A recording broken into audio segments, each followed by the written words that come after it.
Hey guys, this is John Lee Hilliard from JT's Vending. Hey, just want you guys to bear with me for a second. Um, I have been going to church most of my life, forced to go to church as a child, and Baptist, Kojig, here and there, but Christianity.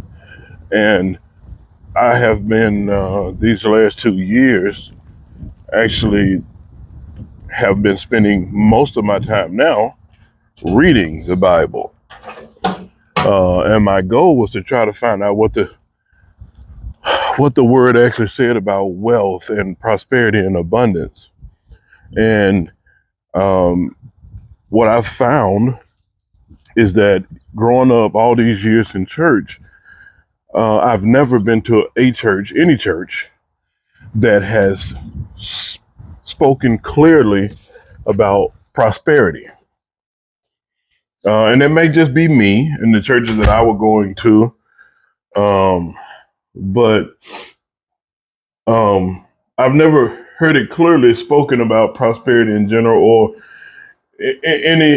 any preaching to the word of the abundance um, of Christ. I never really heard that, and so reading about myself, I'm running across Proverbs and Ecclesiastes, where even in Ecclesiastes, which was written by King Solomon. Um, it was written towards the end of his life when he had came back to Christ, gave his life to God, as far as I can understand when I read it. But it's saying, it's giving warnings about wealth and what'll happen, but it's not saying don't build wealth. That's the crazy part. Even in Proverbs 13, chapter 13, verse 22, sorry, says, a good man shall leave an inheritance for his children's children, and the wealth of the sinner is laid up for the just. Okay, that's fine. Drop down. Proverbs 19, um, chapter 19, verse 14. Houses and riches are an inheritance from fathers, but a prudent wife is from the Lord.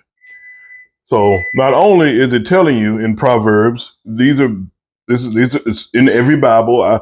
I like to read from the King James version, but I also have the CSB study Bible.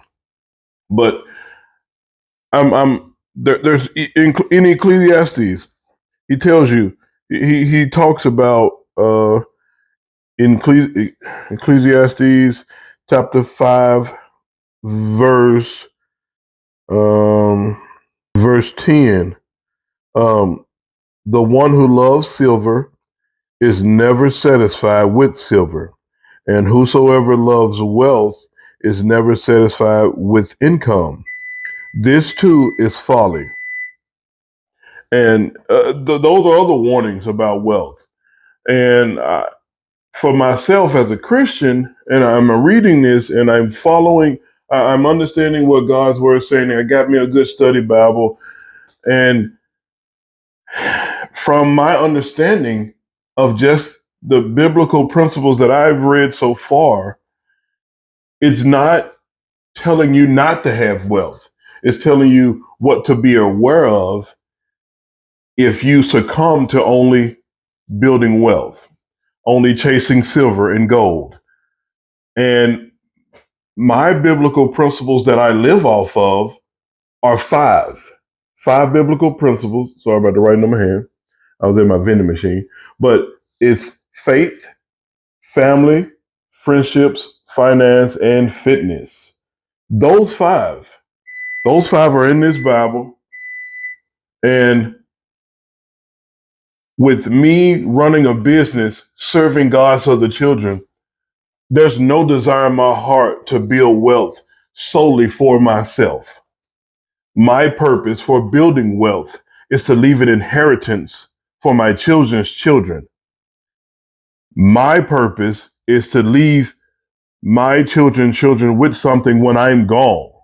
When I'm passed away, my purpose is to leave them something so they won't struggle. They won't have bills to the point where they can't focus or go to work because they're worried about bills. I don't want to leave them with that. I don't want to live a full life that God has blessed me with and leave my children with nothing. So again, go all the way back to the churches I was going to, have been going to.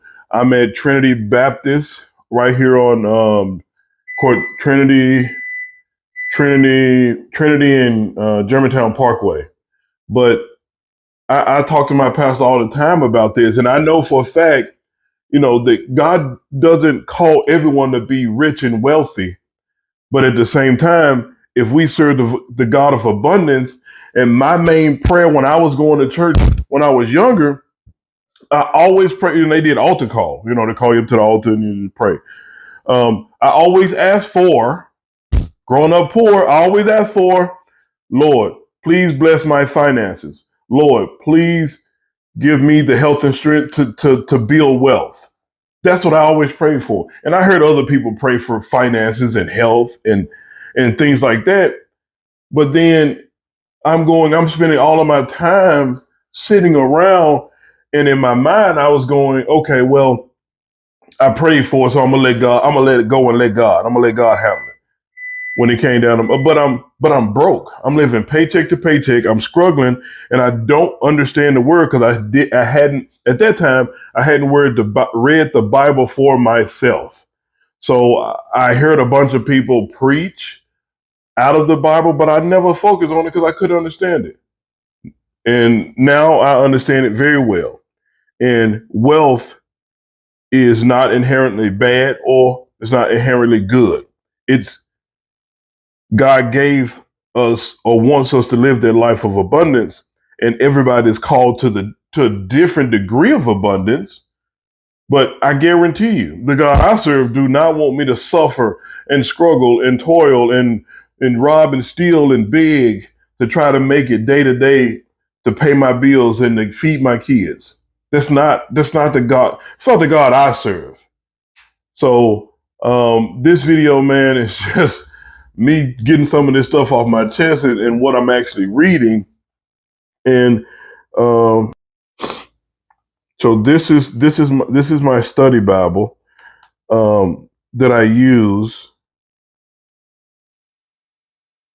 Um, and it talks about things that are related to wealth, and it gives me some kind of clarity on what I'm doing as far as serving God to the people, because I know that where is it? I forgot where it was.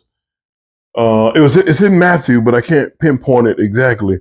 Where the lawyer was talking to Jesus about something and trying to trip him up on something, and he said, "Which of the commandments are the greatest?" And I think Jesus replied in the way of, um, "Love God with all your mind, body, heart, and soul, and the second, unlike the first, to love thou fellow man as you love yourself," or something to that effect. It was in Matthew, but and that's where our business stands on. We want to serve God's of the people. We serve them with our vending machines. We serve them through our biblical principles about personal finances, and we show them like it's in the word. All you have to do is read the word for yourself. Don't take my advice. You can trust what I'm saying, but just verify what I'm saying. Go to these chapters, read them, talk to your pastor. If he has, I say talk to Pastor Matt at Trinity Baptist at my church, but you might run across, there's other pastors that I hadn't ran across who may have more sense. But if they're steering you in the way of remain poor and pray about it and everything gonna be okay, they lying to you. I promise you they lying to you. Read the word for yourself. You can either get the Christian Standard Bible. That's the one we use at church.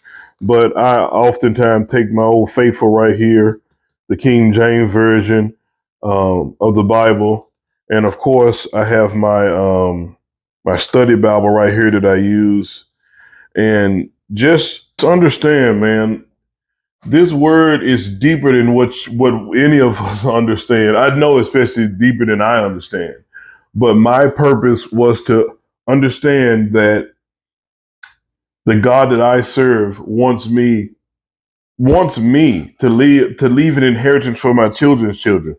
And it didn't say inheritance of wisdom. It didn't say inheritance of faith. It didn't say inheritance of um, cars and diamonds. It said inheritance, and it spoke about the inheritance, houses and wealth.